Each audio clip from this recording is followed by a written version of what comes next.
1989 году журналист Олег Джургаев записал воспоминания своего отца Магомеда Джургаева, бывшего следователя прокуратуры Черно-Ингушской ССР, о депортации и издал их под заголовком «Круги ада». Вот эта книга.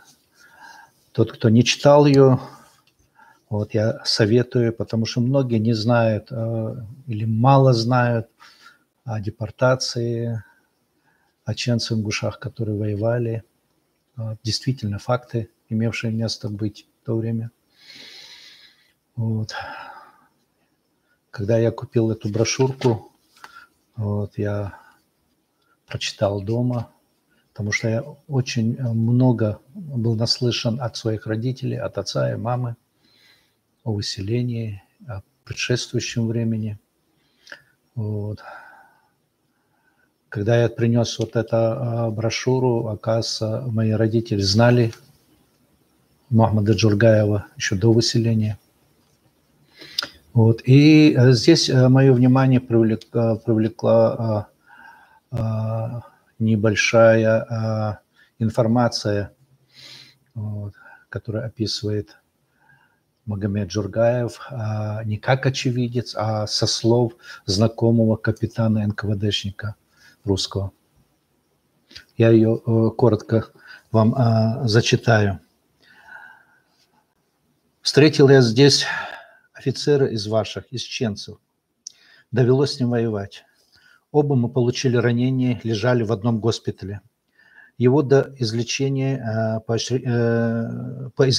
поощрили краткосрочным отпуском на родину, а меня перевели во внутренние войска. Никогда не думал, что встречусь с ним, но, увидев меня среди оцеплений, он даже не ответил на мое приветствие. А когда в ответ на свое возмущение царящим произволом он получил от майора удар саблей плашмя, мой фронтовой товарищ молча сорвал свои офицерские погоны и вместе с наградами бросил их в горящий костер. На мой крик «Не делай этого!» он даже не повернул головы в мою сторону. Не знаю, чем я виноват перед ним, перед вами. Коротко. Конечно, странно, что этот капитан остался в неведении, чем он провинился перед ним и перед чеченским народом.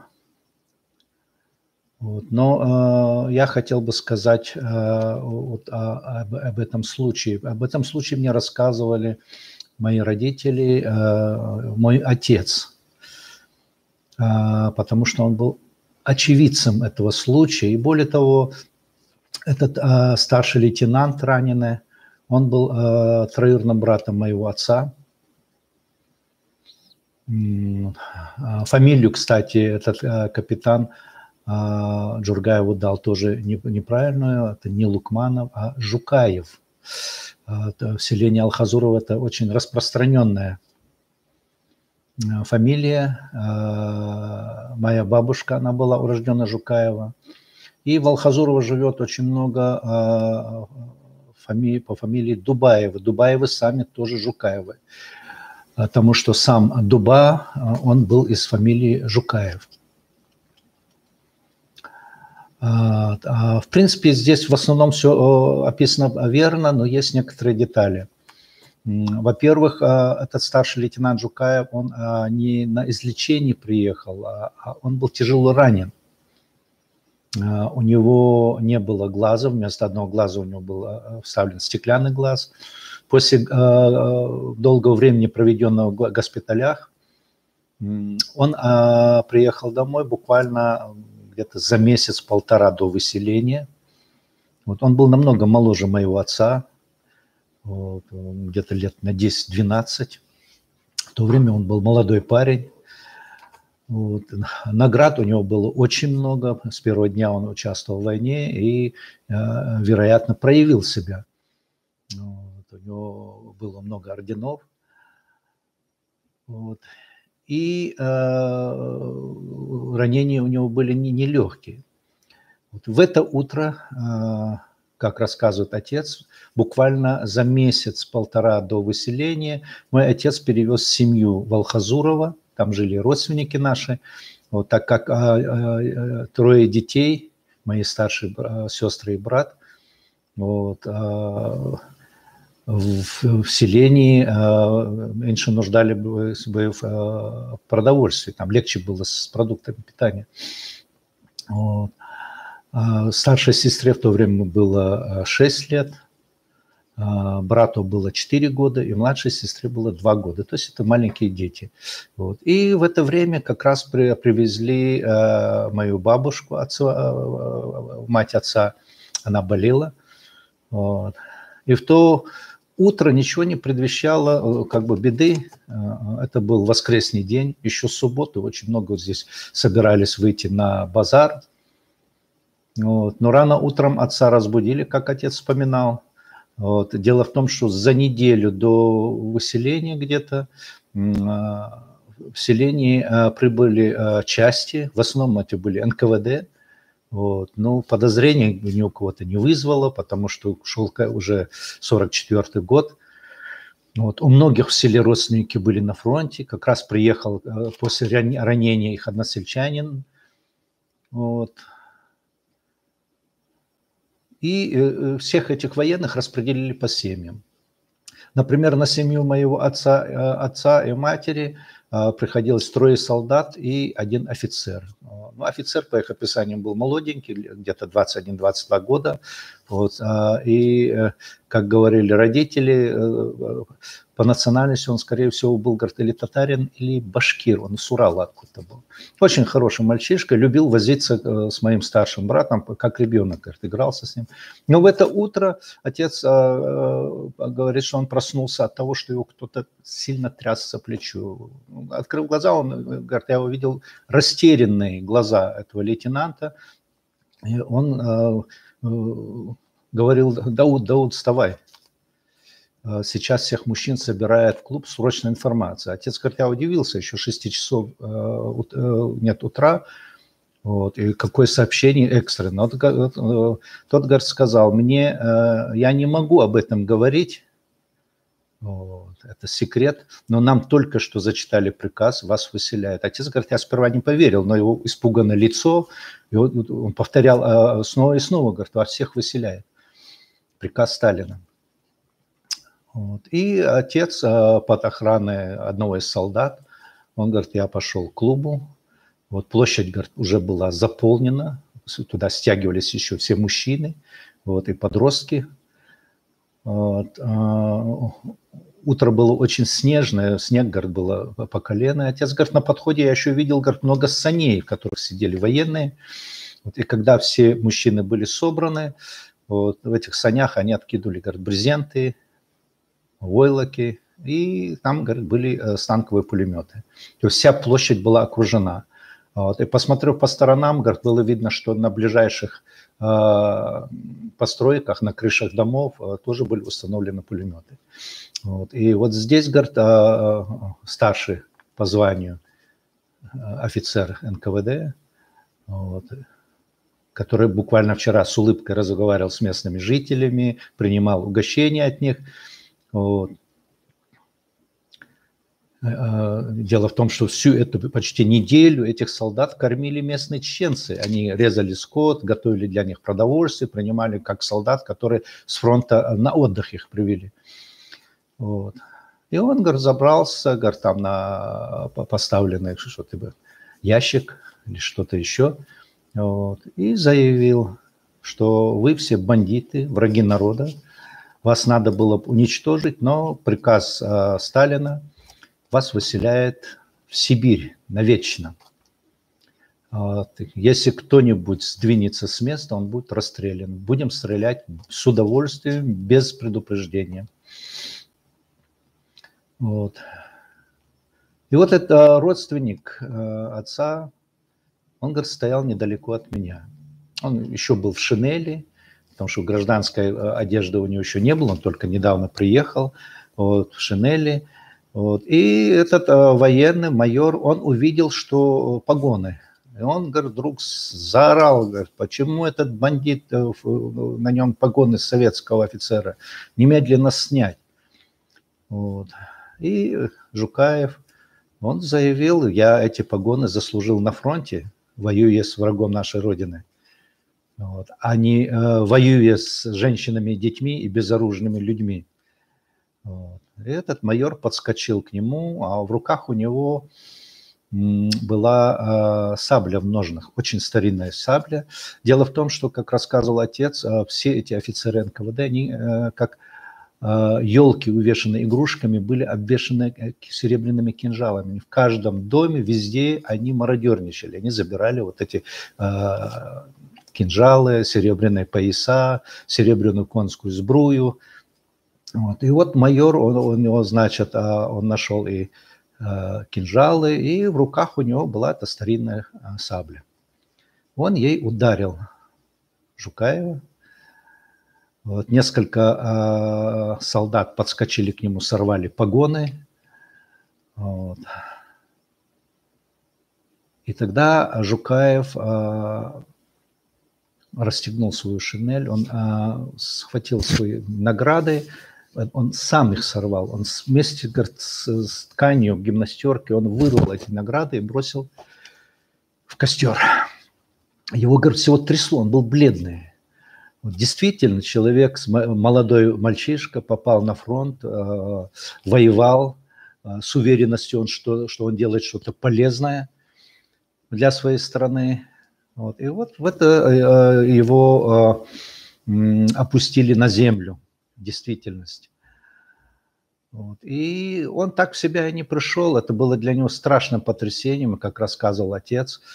Он умер уже в Казахстане по дороге. Он почти не ел, он отказывался, он ни с кем не разговаривал. У него просто, он снова и снова повторял. Вот. И мне за то, что я все это, я говорит, думал, что я чем-то серьезным, я очень полезно для Родины делаю, и вот это благодарно. Он умер по дороге в Казахстан, уже на территории в Казахстане он умер, вот, и фамилия была его Жукаев. Вот. И отец, когда рассказывал, ему тяжело было это рассказывать. Второй случай, который произошел там же в Алхазурово, но второй случай произошел там, где были оцеплены женщины. Там стояла моя мама с 3 детьми. Мать отца, она болела, ее не стали вытаскивать с постели. Вот, она лежала дома. И в это время из толпы женщин одна очень молодая женщина, она начала взывать. У меня, говорит, грудной ребенок, маленькие дети. Отпустите меня. Она была с соседнего селения, она на базар пришла. Вот. По-русски она, говорит, почти не говорила. Вот. Ее солдаты прикладами ее закидывали обратно в толпу, она опять вырывалась. И очередной раз, когда она выскочила из толпы, вот, один из военных дал очередь из автомата. Вот, ей разорвало живот, и она упала на снег. Снег полностью был красный. Моя мама говорит, что она стояла, и она руками старалась закрыть глаза детям. И другие женщины тоже. И все оцепенели, плачут. Вот, и эта женщина, никто к ней не подошел. И она стонала, иногда она подала забытие. И когда приходила в себя, она просила, у меня горит, у меня внутри все горит. Ну, хоть убейте меня.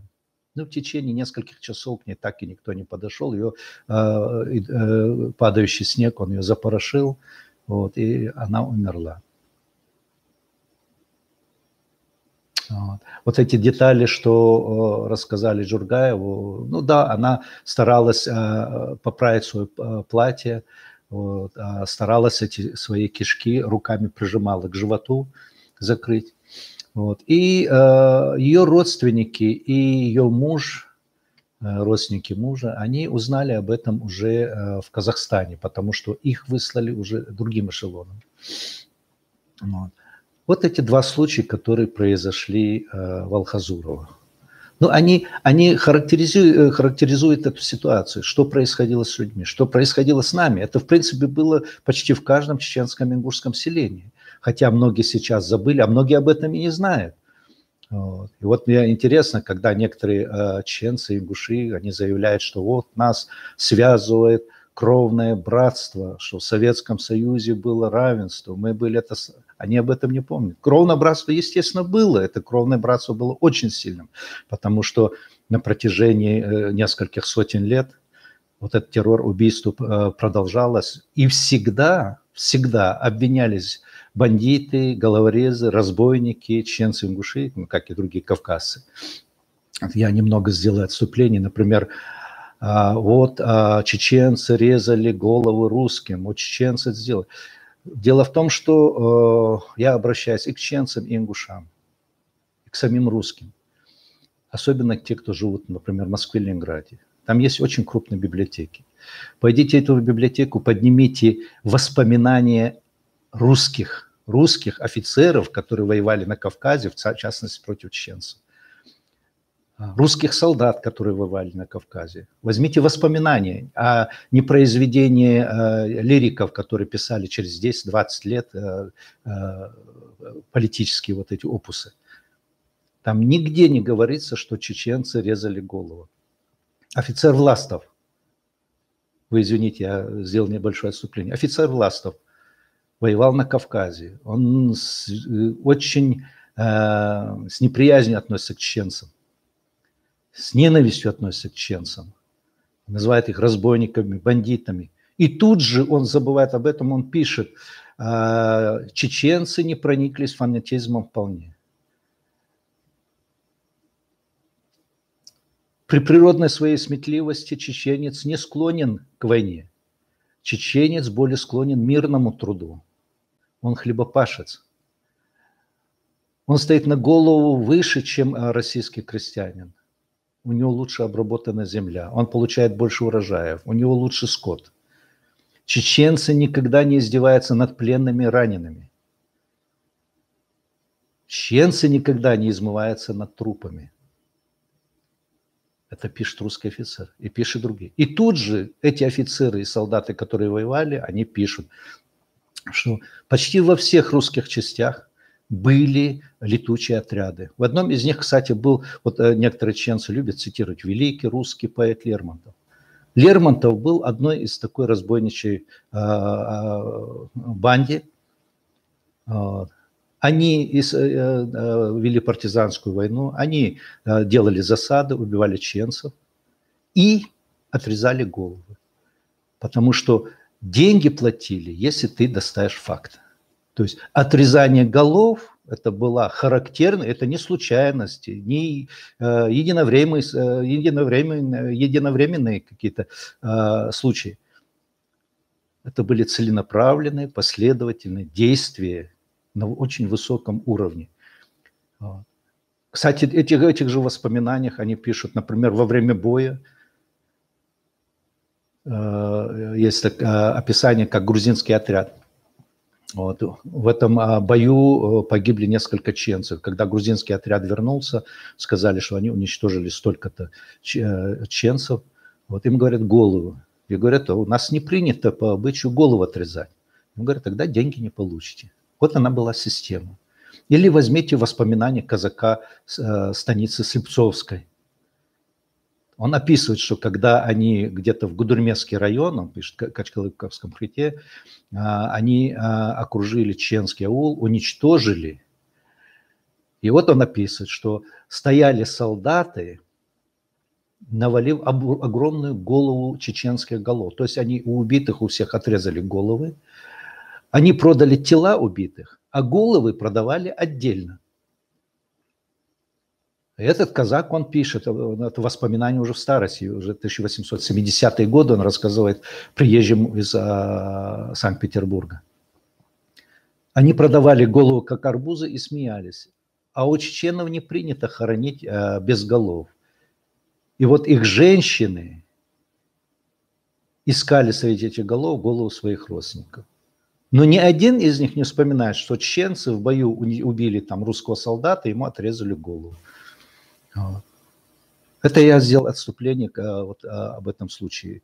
Вот, резать головы или безобразить трупы. Вот. Это было не в характере у кавказцев. И в частности, я говорю о чеченцах и ингушах. Вот.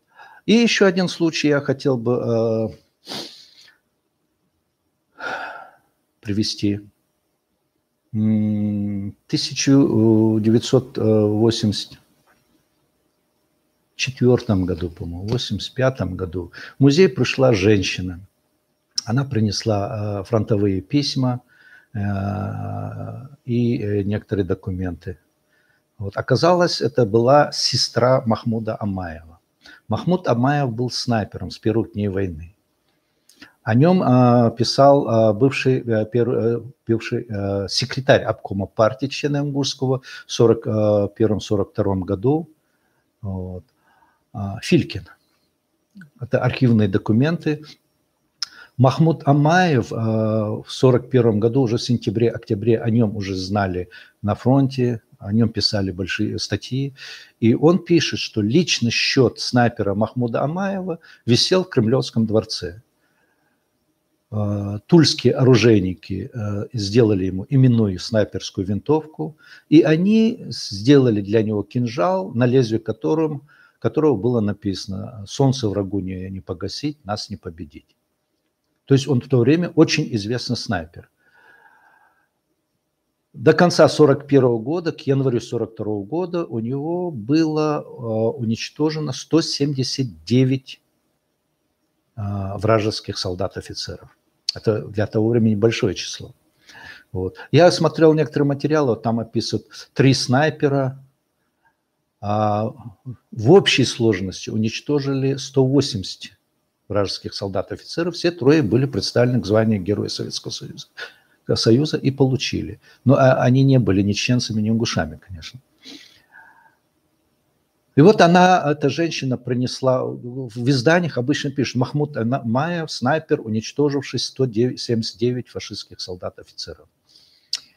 Вот. И вот эта женщина, сестра, вот, и она говорит: мама сохранила эти бумаги, документы, потому что, когда он погиб, его фронтовые товарищи, они прислали эти бумаги к ним. И вот, когда я разбирал эти бумаги, вот, и там были снайперы, каждую вот его операцию, там наблюдали офицеры, и они выдавали справки.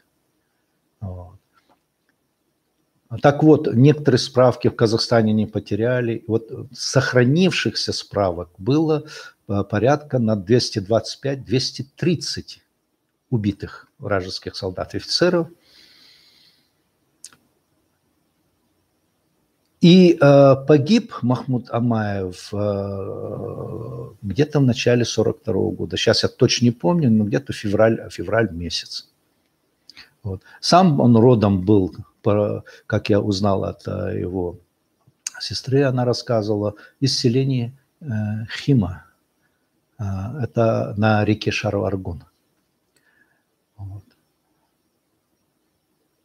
Награды у него, ни одной крупной награды не было.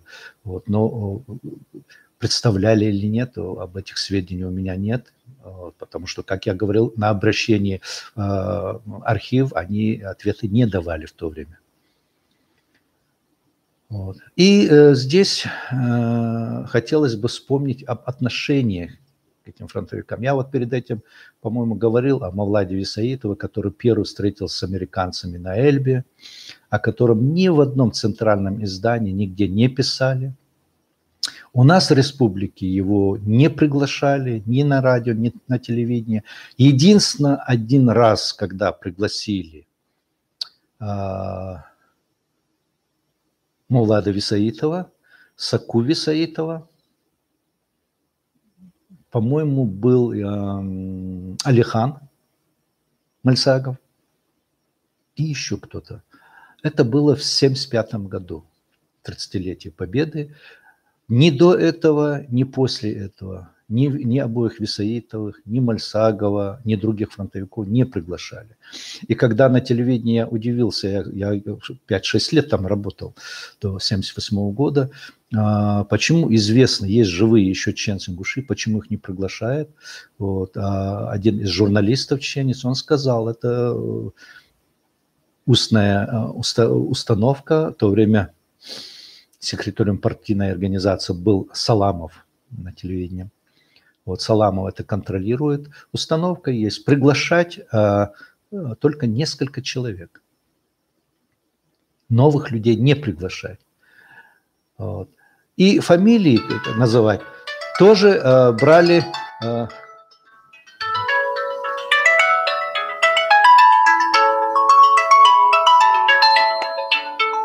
Извините. Вот. И фамилии тоже назвали нескольких человек. Как я раньше сказал, Маташ Мазаев, Хампаша Нурадилов вот, и другие. Хотелось бы еще раз подчеркнуть об отношении к чеченцам и ингушам, которые воевали, вот, которые думали, что они защищают Родину, вот, и об отношении к ним позднее.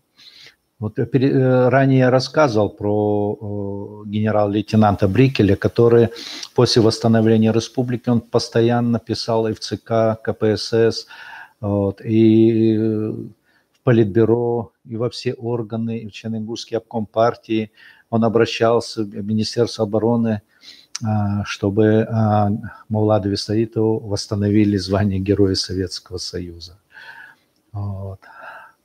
И вот в 1960-61 году, после очередного его обращения в ЦК КПСС, обычно в таких случаях процедура следующая. ЦК КПСС формально присылает письмо на областной комитет партии, вот, и они ставят, что областной комитет партии согласен с награждением или предоставлением к такому-то званию.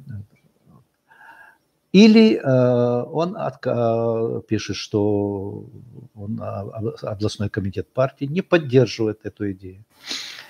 Мавлад Висаитов в это время исполняет обязанности министра внутренних дел Черно-Ингушской ССР. И вот эта бумага поступает в Черно-Ингушский обком партии. В КГБ об этом узнают.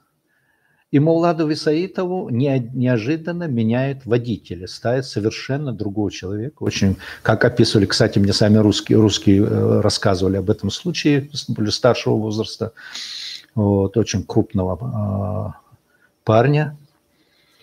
Вот, потому что была ситуация такая, если ему, Мавладу Висаитову, восстанавливают Героя Советского Союза, автоматически его утверждает министр внутренних дел. Но этого допустить руководству республики, где сидели в основном все шовинисты, вот, они не могли. И вот Мавлад Висаитов едет на рыбалку, берет с собой своего маленького сына, вот, в младших классах учился, с этим водителем. Он едет, по-моему, в Наурский район, то есть Шелковской район, в сторону Кизляра. Что же происходит? Свидетелей нет, кроме сына. Этот водитель избивает Мавлада Висаитова до потери сознания. Мавлад Висаитов, во-первых, он взрослый, и Мавлад Висаитов небольшого роста, он ниже среднего роста был. Привозит он его в город Грозный, связанного, и прямо перед обкомом партии на тротуаре он его выбрасывает. И заявляет, что он напился, угрожал мне пистолетом и такого типа. Естественно, вы знаете, что написал обком партии. Вот, что он не сдержан, он пьяно пытался убить человека. Вот, и что Черно-Ингушский обком партии не рекомендует восстановить ему звание Героя Советского Союза. Естественно, Мавлад Висаитов лишается шанса получить золотую звезду, и кроме того, его увольняют из МВД. Вот. Оставшуюся жизнь он проработал в совхозе Аргунском. Биография его была испачкана, и он больше обычно стал непубличным человеком. Вот. Так что для шовиниста, вот, шовинистов, которые сидели в обкоме партии, для них человек, который воевал за Родину, вот, коммунист, который проливал кровь, вот, и который по идейным своим соображениям очень близок к ним, великодержавник, вот. Но он чеченец, и для них он уже был не человек, они не хотели упустить. И вот так Муллат Бесаитов, его присвоение ему Героя Советского Союза было отложено до конца его жизни. После смерти, как я сказал, ему дали эту золотую звезду. Вот. Я, конечно, не могу все случаи, которые я знаю, все рассказать, на память сразу не приходят. Я по мере возможности то, что буду вспоминать, я об этом буду рассказывать. Вот. И мне хотелось бы в конце еще раз сказать, мне было бы намного легче, если бы вы присылали вопросы, притом не объемные вопросы, а короткие вопросы не только по этой войне, вот, но и по этнографии, по быту, по разным вопросам, по тейпам, по этногенезу, то, что вас интересует. Вот. И если я в этом вопросе хоть в какой-то мере разбираюсь, я постараюсь вам ответить. Вот. Так, моя специализация, чем я занимался древней историей. Вот. Хотя во время работы в музее мне приходилось сталкиваться и с проблемами этнографическими, и историческими, совсем недавнего прошлого. Вот. Я очень плотно занимался изучением нашей архитектуры, потому что я был по отдел защиты и охраны памятников архитектуры средневековой. Вот. И мне приходилось по своей работе летние периоды бывать в горах, начиная от Веденского района и до Дарьяла, и в Ингушетии, и в Чечне.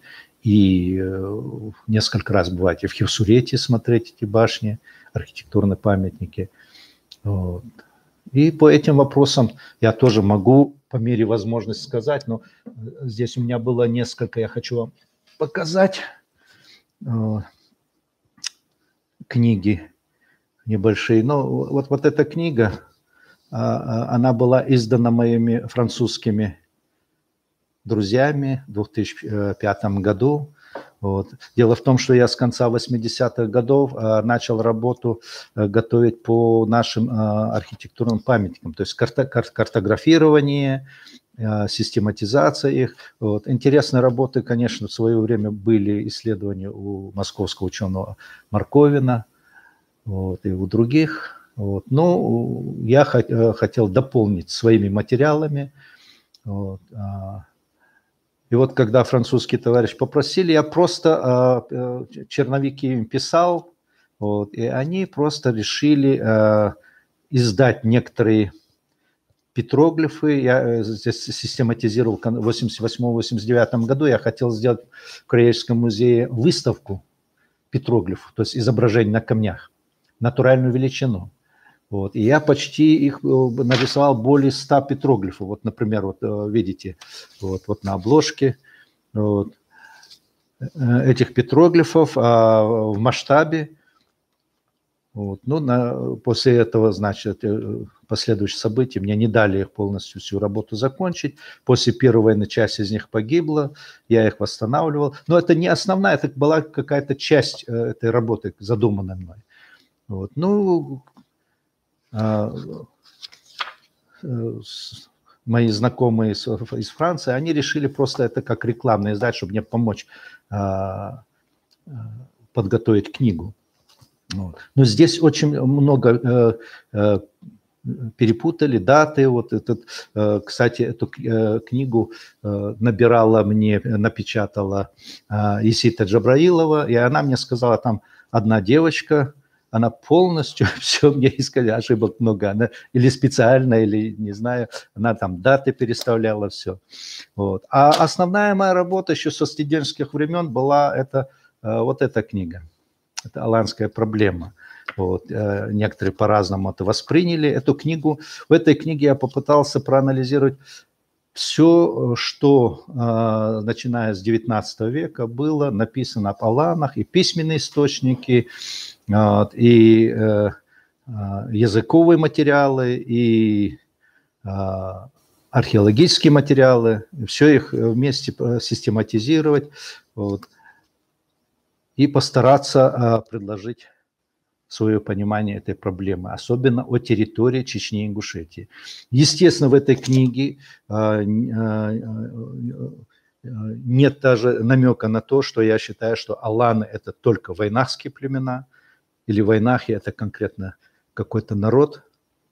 Вот, вайнахами здесь идет речь о том, что то население, которое носило имя аланы на территории, в первую очередь, Чечни и Ингушетии, это были вайнахские племена.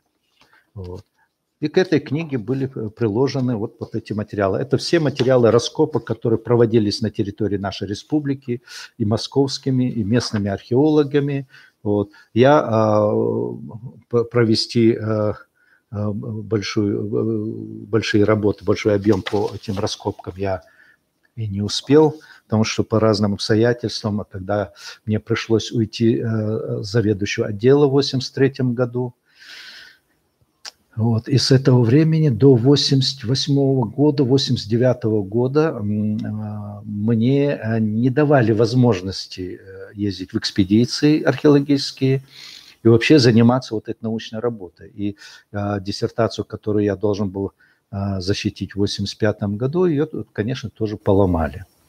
Даже на предзащиту не пустили. Вот. Естественно, только уже после 1989 года при активном участии Владимира Ивановича Марковина, это московский археолог, вот я начал уже опять работать над этой темой. Но я это говорю к чему? Вот, я говорю к тому, что это основная моя тема, это вот эта работа. Вот. А так, ваши вопросы, мне интересно по этим вопросам ответить, потому что когда я работал над этой работой, я обрабатывал материалы не только раннего Средневековья, но и материалы более древних периодов, вплоть до эпохи камня, потому что мне интересно было это в сравнении, все это, все работы эти по Кавказу знать, чтобы я мог как-то этими материалами пользоваться. Вот. Так что я жду ваших вопросов. Вот. А сейчас я хочу посмотреть некоторые вопросы ваши и постараюсь тоже отдельно ответить на них.